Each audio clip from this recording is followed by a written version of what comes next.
Mr. President, as you know, today, or very shortly, the Senate is going to be taking up S-1, called the Strengthening America's Security in the Middle East Act. Through the chair, I would say that, as you know, Mr. President, S-1 is being offered by Senator Marco Rubio, the senior senator from Louisiana, or rather from Florida.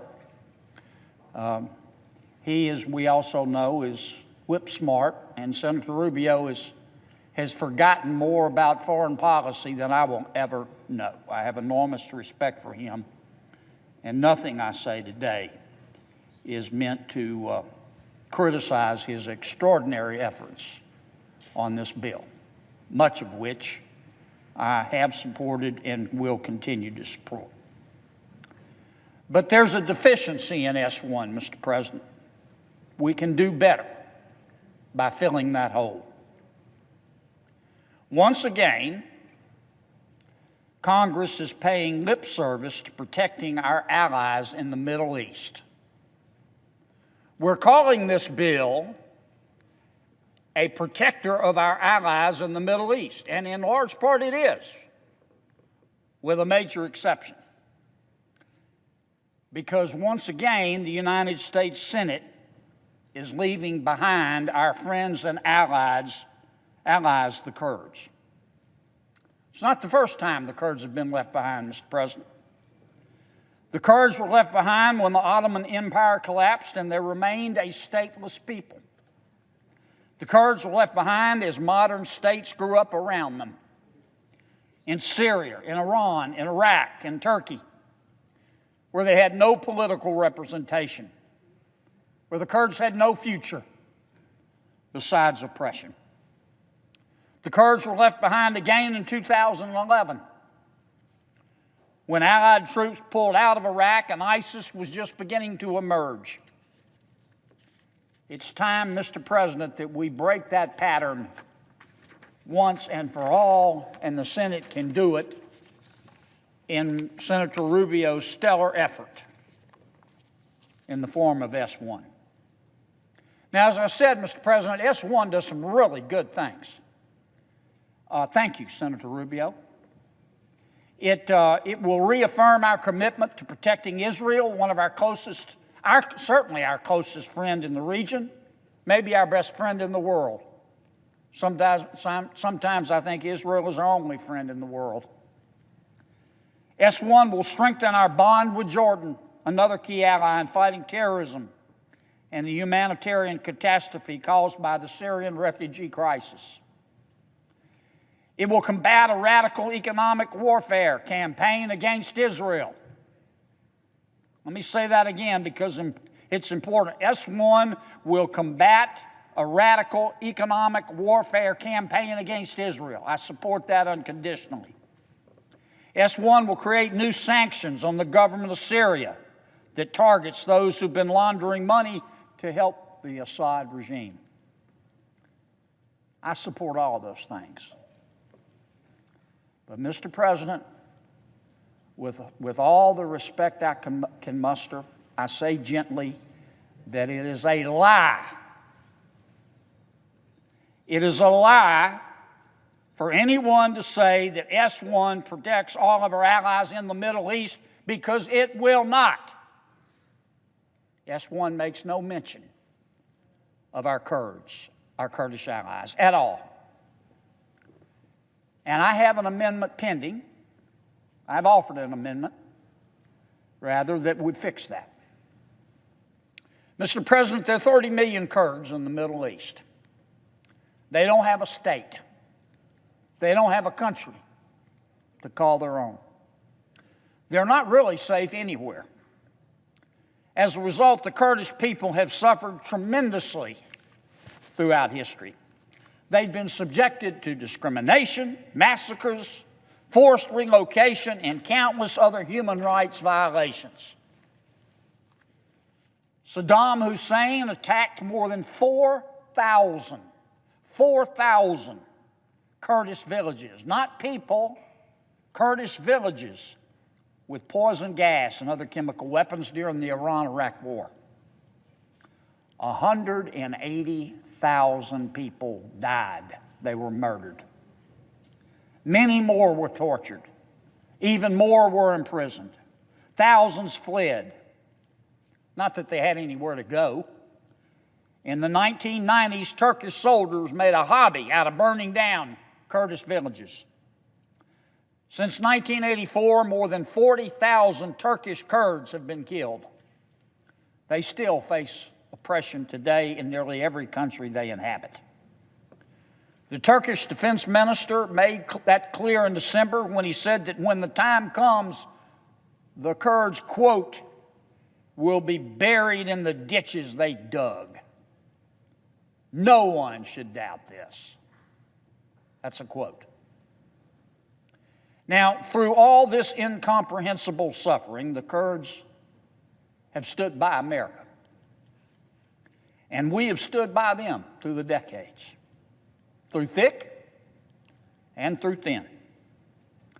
The Kurds have been instrumental at every phase of U.S. engagement in Iraq and Syria, every phase. Going back to the 2003 invasion, Kurdish fighters have been crucial boots on the ground in the fight against Islamic tyranny, and that's just a fact.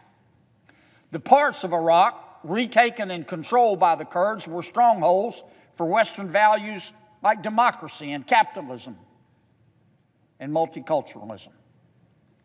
In fact, when Allied forces withdrew in 2011, not a single U.S. soldier had lost his life or her life in Kurdish territory.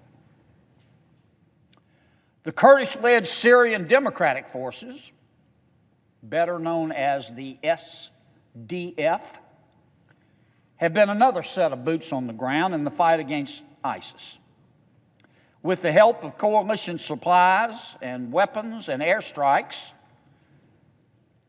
the SDF recaptured large parts of northern and eastern Syria from ISIS's iron grip.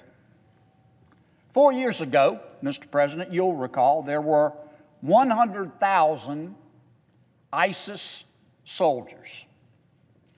Thanks in large part to our Kurdish allies, those numbers today are 5,000. Today, ISIS has surrendered 99% of its territory, including its capital in Raqqa. The so-called Caliphate's fighters are now being held to a small sliver of territory on the eastern border with Iraq, near the Euphrates River. Our Kurdish allies deserve much of the credit for these successes. Now, it's plain, Mr. President, to see that the Syrian Kurds have been invaluable in America's fight against jihadists and tyrants in the Middle East. Today, the SDF controls nearly, and you will recall that the SDF, by the SDF, I refer to the Syrian Kurds. The SDF controls nearly a quarter of Syria right now. That's land that doesn't belong to ISIS.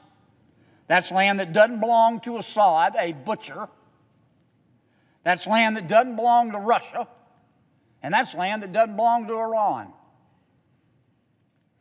More importantly, it's land where the Syrian Kurds know that they will be free from persecution and from slaughter. Now, for a while now, I've been asking my colleagues in the Senate to support my amendment to S1. My amendment would promote stability and security for our close friends in the Middle East because it's the right thing to do, Mr. President.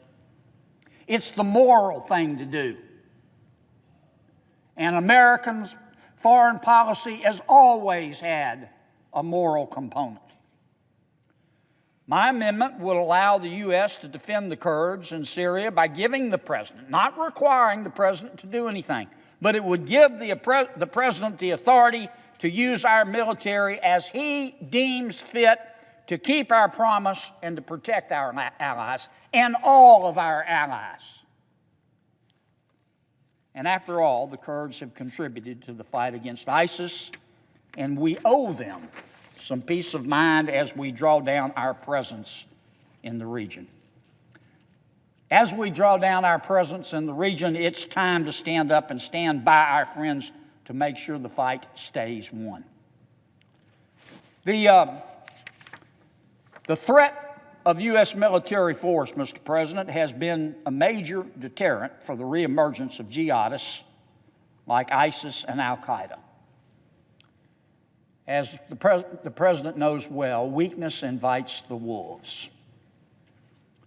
Our presence has held back Assad, it's held back Turkey, it's held back Russia, and it's held back Iran from gaining stronger footholds in the area. Without assurances of our support, as we wind down our effort in Syria, the Kurds will be left behind to fend for themselves. And without the Kurds, we cannot be certain who will step in to fill the power vacuum in the areas of Syria that they currently control. We can only guess, and the answers to those guesses don't look good. If the Kurds are vulnerable to attack from Turkey or Syrian rebels, they may have to turn to their enemies for protection out of fear. And even if they don't, they can't fight off the Turkish military if the Turkish military decides to attack and pursue the remnants of ISIS at the same time. To abandon the Kurds now would be unconscionable. To abandon the Kurds now would compromise the security of our allies, Israel and Jordan, and it would risk exposing the region to more turmoil. I want to urge my colleagues in the Senate to think about the Kurds, Mr. President, as they consider how best we can strengthen Americans' interests and security in the Middle East.